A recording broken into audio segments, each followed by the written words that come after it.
प्यारे बच्चों, खुदा यीशु के जलाली और बाबरकत नाम में आप सबों को मेरी तरफ से सलाम। मैं तो बीता जावेद आप सबको एक बार फिर से God's word for kids program में वेलकम कहती हूँ। मुझे उम्मीद है कि बच्चों आप सब बिल्कुल ठीक होंगे और बहुत ही खुश होंगे यीशु के जलाली नाम में। बच्चों, आज जो हमारी स्टोरी है उसका टॉपिक भी बहुत ही इंटरेस्टिंग है और हमारी स्टोरी का टॉपिक है बलाम और उसकी गद्दी। और अगर हम इसे बाइबल मुकद्दस में देखना चाहें तो गिनती की किताब उसके 22वें और 24वें बाब में आप लोग ये रीड कर सकते हैं डिटेल में स्टोरी को। लेकिन बच्चों, अब जो है हमारी स्टोरी, इसमें क्या होता है, इस्राएली लोग फिर मुल्क कनान की सरहदों के करीब आकर खड़े हो गए। उन्होंने वहीं पे डेरे लगा लिए, वहीं पे रहना शुरू हो गए।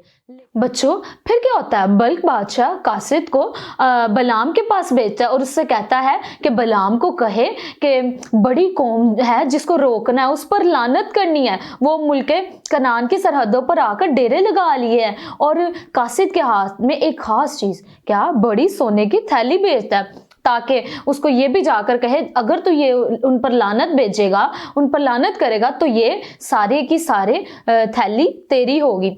अब जो है बलाम बच्चों सोता है उसी रात, तो उसी रात क्या होता है, खुदा जो है बलाम के ख्वाब में आता है और उससे कहता है कि तू मेरे लोगों पर लानत नहीं करेगा बल्कि तू उन पर बरकत करेगा।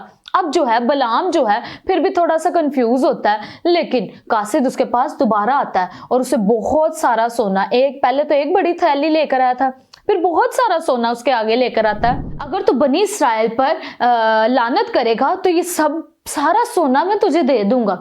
और जैसे ही बलाम ने ये सारा सोना देखा, वो खुदा जो ख्वाब में आकर बातें कह कर गया था, उसने उसको नजरअंदाज किया, भूल गया और वो उसकी नजरें उस सोने पर टिक गई।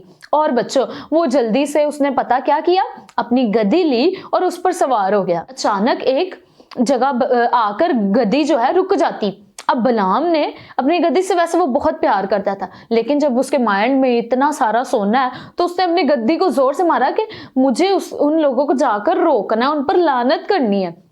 तो बलाम के माइंड में ये सारी बातें चल रही, लेकिन गद्दी जो है रुक जाती। गद्दी के रुकने की भी एक वजह, एक रीजन होती है और वो रीजन ये है कि जो बलाम नहीं देख सकता था वो गद्दी देख सकती थी।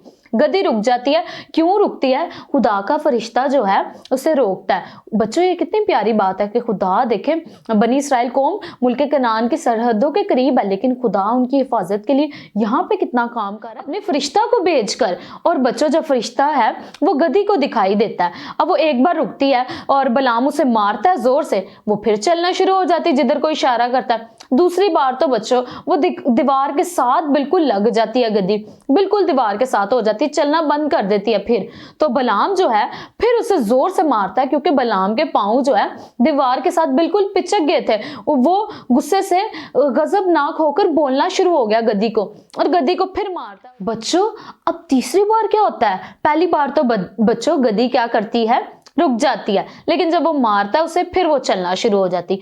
तीसरी बार अब क्या करती है गद्दी, तीसरी बार तो बच्चों वो लेट ही जाती है, वो गद्दी बिल्कुल ही लेट जाती है, गिर जाती है कि अब आगे नहीं जाना, क्योंकि खुदा का फरिश्ता गद्दी को रोक रहा था उनके पास बलाम को लेकर जाने से। अब बच्चों, तीसरी बार जब वो रोकती है तो बहुत ही उसको बलाम को गुस्सा आता है कि इसने अब तीसरी बार किया है। तो बच्चों, जब वो तीसरी बार ऐसे करती है तो बलाम उसे बहुत जोर से मारता है।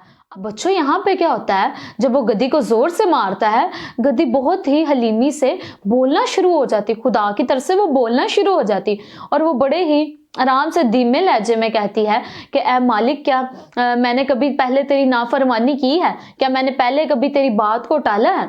तो बच्चों, जब वो बलाम देखता है तो फिर खुदा क्या करता है, खुदा फरिश्ता को बलाम पर भी जाहिर करता है और बलाम देखता है कि फरिश्ता बहुत ही गुस्से में और सख्त लहजे में खड़ा हुआ है। तो फरिश्ता बलाम को कहता है कि तुझे इस गद्दी को नहीं मारना चाहिए था, क्योंकि इसने तेरी जान बचाई है। बच्चों, फिर जब बलाम को फरिश्ता कहता है कि तू अपना सफर जरूर पूरा कर, मुकम्मल कर, लेकिन तूने वहां पे जाके इस्राएलियों के पास वो कहना जो मैं तुझे कहूंगा, तूने उन पर लानत नहीं करनी उनको, बल्कि बरकत देनी है, क्योंकि खुदा ने वादा किया है उनको बरकत देने की। बच्चों, बलाम क्या करता है, जाता है सब इस्राएलियों के पास और उनको लानत की बजाय बरकत ही देता है। और बच्चों, बलाम जो है जाता है दोबारा फिर बादशाह के पास और बादशाह को कहता है, बादशाह ने हालांकि जो उसे चीजें देनी थी, उसकी सोना देना था, सारे इनाम की तैयारी कर ली थी, वादा जो किया था उसने, लेकिन वो उसे साफ इनकार कर देता है कि मुझे इन चीजों की जरूरत नहीं है,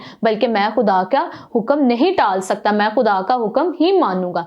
बच्चों, आज की स्टोरी भी बड़ी खूबसूरत थी। पिछली स्टोरी में भी हमने सुना कि खुदा का हुक्म मानना हमारे लिए कितना जरूरी है, और इस स्टोरी में भी हम गलत ट्रैक पर चल रहे होंगे, लेकिन फिर भी खुदा हमें उस ट्रैक में से भी बताएगा कि हमने उस ट्रैक में से भी कैसे सीधी राह पे चलना है, और खुदा के हुक्म को मानना हमारे लिए कितना इंपॉर्टेंट है। बच्चों, बाय बाय। अपना